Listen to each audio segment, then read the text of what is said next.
Ya baik, Assalamualaikum warahmatullahi wabarakatuh. Salam sejahtera untuk kita semua. Tujuan saya membuat video kali ini itu untuk memenuhi salah satu tugas pengganti final dari mata kuliah organisasi komputer yang dianut oleh Bapak Kamal Hairan STMNG. Tema yang saya angkat kali ini itu mengenai tentang struktur dan fungsi dasar komputer. Pasti muncul di benak teman-teman bahwasanya apa sih itu sebenarnya struktur komputer dan apa itu komputer? Ya baik, yang pertama itu sedikit menjelaskan tentang apa itu komputer. Komputer itu sendiri adalah sebuah sistem yang berinteraksi dengan cara tertentu dengan dunia luar.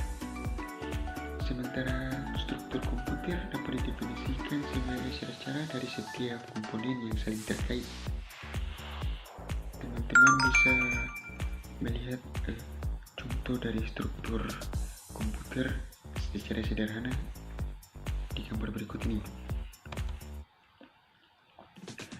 Dari gambar tadi kita dapat mengambil kesimpulan bahwasanya struktur dasar komputer itu terbagi menjadi 4. Yang pertama ada CPU atau Central Processing Unit, dan yang kedua memori utama, kemudian yang ketiga ada perangkat input atau output, dan yang terakhir ada sistem bus. Nah, di sini fungsi komponen utama itu sendiri dan pengertian dari masing-masing fungsi utama. Yang pertama ada CPU. CPU itu sendiri adalah dapat dikatakan sebagai otak dari sistem komputer, yang dimana CPU memiliki 2 bagian fungsi operasional, yaitu sebagai pusat pengolahan data, yaitu ALU atau Arithmetic Logical Unit, dan sebagai pengontrol kerja komputer, yaitu CU atau Control Unit. CPU mengendalikan seluruh sistem komputer sehingga sebagai konsekuensinya memiliki koneksi ke seluruh modul yang menjadi bagian sistem komputer. Kemudian yang berikut ada fungsi komponen utama. Yang kedua ada memori utama. Memori utama itu sendiri adalah sistem perangkat yang menyimpan data atau program pada komputer elektronik digital.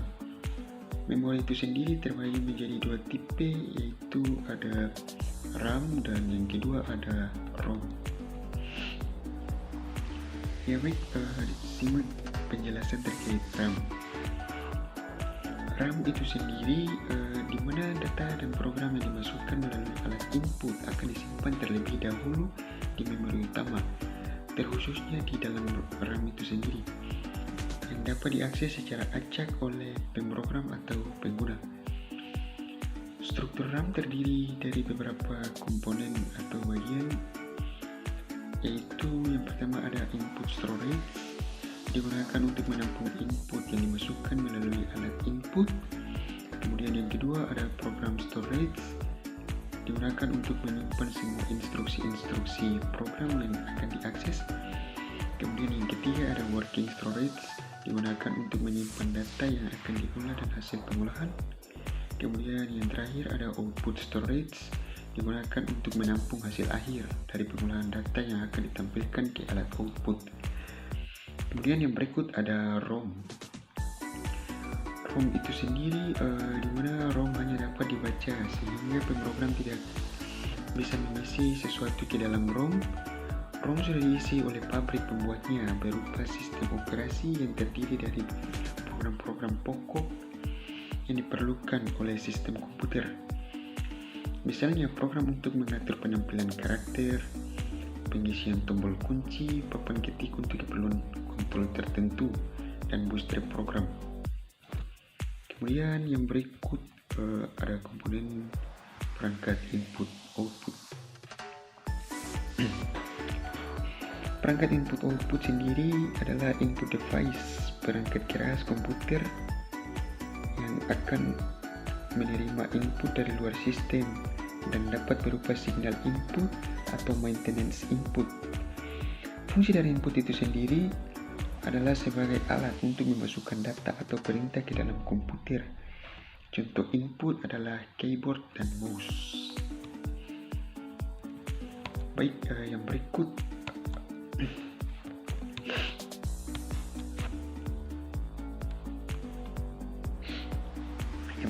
ada sistem bus. Sistem bus itu sendiri merupakan lintasan komunikasi yang menghubungkan dua atau lebih komputer. Sebuah bus biasanya terdiri atas beberapa saluran. Sebagai contoh, bus data terdiri atas 8 saluran, sehingga dalam satu waktu mentransfer data 8 bit. Secara umum, fungsi saluran bus dikategorikan dalam 3 bagian. Pertama, berikut adalah konsep sistem bus. Konsep sistem bus yang pertama ada bus data. Bus data itu sendiri memberikan lintasan bagi perpindahan data antara dua modul sistem. Saluran ini secara kolektif disebut bus data. Umumnya bus data terdiri dari 8, 16, sampai 32 saluran. 5 saluran dikaitkan dengan lebar bus data, karena pada suatu saat tertentu masing-masing saluran hanya dapat membawa 1 bit. Maka jumlah saluran menentukan jumlah bit yang dapat dipindahkan pada suatu saat. Kemudian yang kedua ada bus alamat. Bus alamat itu sendiri digunakan untuk menandakan sumber atau tujuan pada bus data. Misalnya, bila CPU akan membaca sebuah word data dari memori, maka CPU akan menaruh alamat word yang dimaksud pada saluran alamat. Lebar bus alamat akan menentukan kapasitas memori maksimum sistem. Selain itu, umumnya saluran alamat juga dipakai untuk mengamati port-port input atau output. Biasanya bit-bit berorde lebih tinggi dipakai untuk memilih lokasi memori atau port input-output pada model. Kemudian yang terakhir ada bus control. Bus control digunakan untuk mengontrol akses ke saluran alamat dan penggunaan data dan saluran alamat.